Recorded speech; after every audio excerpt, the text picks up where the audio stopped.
Rahayu, Rahayu, Rahayu.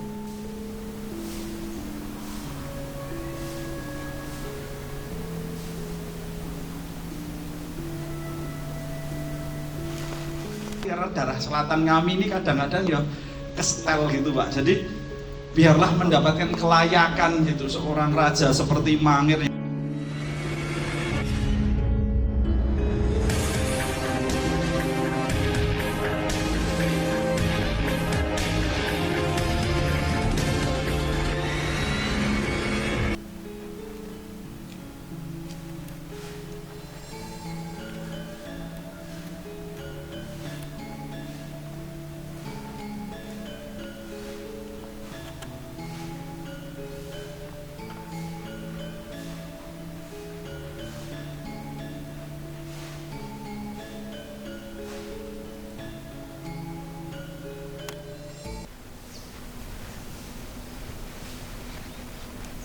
Matur sembah nuwun Gusti, kawula punika sembah sujud marang Gusti. Samenika kula sowan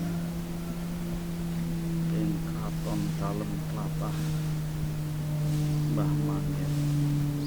Saestu kawula sedaya namung manembah puji dumateng sadaya para luhur, dumateng sedaya para pinisepuh. Inggih menika kawula muda nuwun berkah kalian Gusti tan kena kinayong ngapa. Amrih kawula sedaya saged dadi luhuring Pancasila. Pancasila menawi kita sedaya ngagem jiwa raga saestu kedah dipun lestantunaken, cikal bakal Pancasila punika pun saged amurwani bumi. Pancasila punika saestu saged mujudaken jayanipun Nuswantara. Matur sembah nuwun Gusti, matur sembah nuwun para dewata, para luhur. Mbah Mangir jagat pedanyangan wonten Ngayogyakarta lan para sedayanipun sedaya mawon. Matur sembah nuwun. Rahayu, Rahayu, Rahayu.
leluhur dan jagat pedanyangan Yogyakarta. Kepada yang terhormat Bapak Yuli tadi menyinggung soal Mangir. Nah, karena saya orang selatan, Pak, sebenarnya Mangir itu ada 4 dinasti. Sebelum Panembahan Senopati masih kecil saja sudah dinasti itu sudah ada.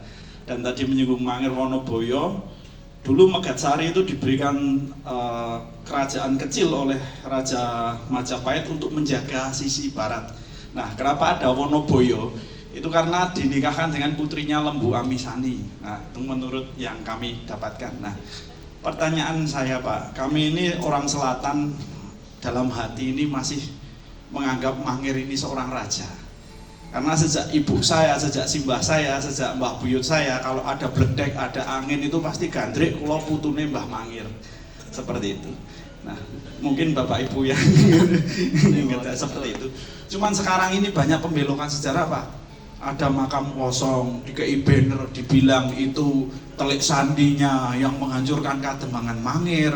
Padahal setelah ditelusuri makam kosong dan lain-lain. Dan kami sebagai orang selatan ini agak, karena Mangir dianggap Demang itu, Mangir ini sebuah keraton besar, Pak, dulu. Nah, ini bagaimana upaya pemerintah secara bersama-sama ini tidak untuk membalikkan lagi, karena daerah selatan kami ini kadang-kadang ya kestel gitu, Pak. Jadi biarlah mendapatkan kelayakan gitu seorang raja seperti Mangir yang sudah sudah dinasti yang keempat itu ya, Pak.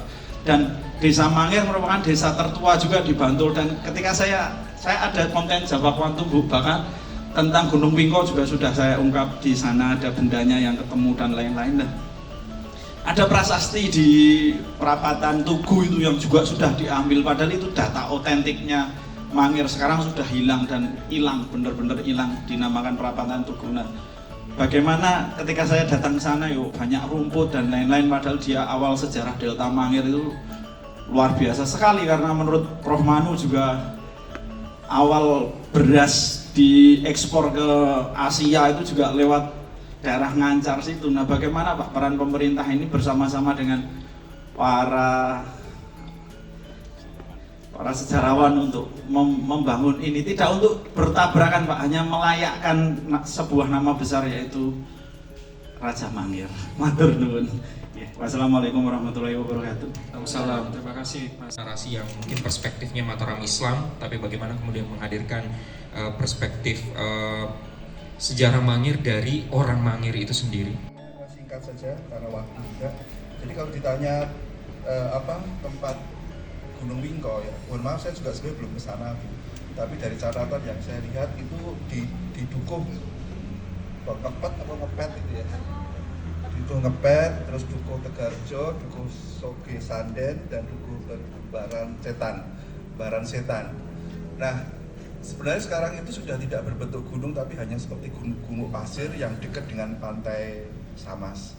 Jadi itu monggo mungkin ada yang lokasi yang lebih tahu, biar memberitahu Bu Santi, mungkin Mbak Santi ya, Mas Santi. Terus kemudian Mas, ini menarik sekali pertanyaan dari Mas Indra ya tentang Ki Ageng Mangir. Ini tokoh yang sangat kontroversi, tokoh yang menarik. Jadi begini, sejarah itu sebenarnya kan memang ditulis oleh para pemenang. Jadi siapa yang kemudian kalah dari konteks itu sebenarnya yang kemudian tidak memperlihatkan pada sisi-sisi yang positif pada yang kalah. Padahal sebenarnya pada masa itu Panembahan Senopati itu tidak bisa mengalahkan Ki Ageng Mangir itu. Jadi tahun 1590 itu Panembahan Senopati itu sudah mulai menyerang atau kemudian mengambil alih daerah-daerah bekas pajak sampai ke Surabaya, sampai ke Jawa Timur dan lain-lain, sampai ke Banten. Tetapi dari berbagai macam, ke Banten gagal juga, ke berbagai macam daerah itu sudah bisa dikuasai. Tetapi justru daerah yang dekat Mataram, di daerah selatan, di daerah Bantul sampai Gunung Kidul, karena itu wilayahnya Ki Ageng Mangir, itu tidak bisa ditaklukkan. Nah, kalau dari posisi seperti itu, kalau itu dikatakan Demang, itu tidak masuk akal. Karena itu wilayah yang cukup luas, dan kemudian dia punya kekuatan, karena tidak mungkin menang tidak hanya pusaka garu klinting atau Iya. baru klinting saja, tetapi juga tentunya punya pasukan yang lebih kuat. Iya. Jadi saya sebenarnya setuju dari konteks ini bahwa Ki Ageng Mangir itu adalah seorang raja dengan wilayah tertentu. Oke. Nah, dan Panembahan Senopati dengan beberapa kali tidak bisa mengalahkan sampai akhirnya kemudian dia menggunakan putrinya Pembayun untuk mohon maaf menjadi ledek dan kemudian menjadi istri dari Ki Ageng Mangir karena Ki Ageng Mangir suka dengan ledek. Dan akhirnya cerita-cerita tentang Palbapa, cerita-cerita tentang Bantul dan kemudian sampai ke Kota Gede itu terjadi. Itu Mas. Jadi pada prinsipnya saya sebenarnya setuju apa yang disampaikan oleh Mas Indra lah. Mas Indra. Saya sudah setuju. Jadi kalau dan banyak sekali mungkin bisa kalau punya sumber-sumber sejarah bisa diungkapkan dan itu menurut saya sangat tepat sekali kalau bisa nanti diungkapkan. Dan ini juga menjawab mungkin dengan Mas Ulum tentang manuskrip. Jadi manuskrip itu luar biasa Mas. Jadi tidak banyak orang yang bisa membaca manuskrip. Kalau misalnya kok Mas Ulum itu menggeluti itu bisa membaca dan hal itu luar biasa. Menjadi filolog, menjadi memahami bahasa-bahasa, memahami tulisan-tulisan tentang Jawa kuno dan lain-lain. Itu bukan ilmu yang remeh, ini ilmu yang luar biasa. Dan di sekarang itu sudah jarang sekali kita menemukan filolog-filolog yang handal. Hanya permasalahannya kemudian manuskrip-manuskrip itu kalau di Paku Alaman itu memang terbuka dan bisa dibaca.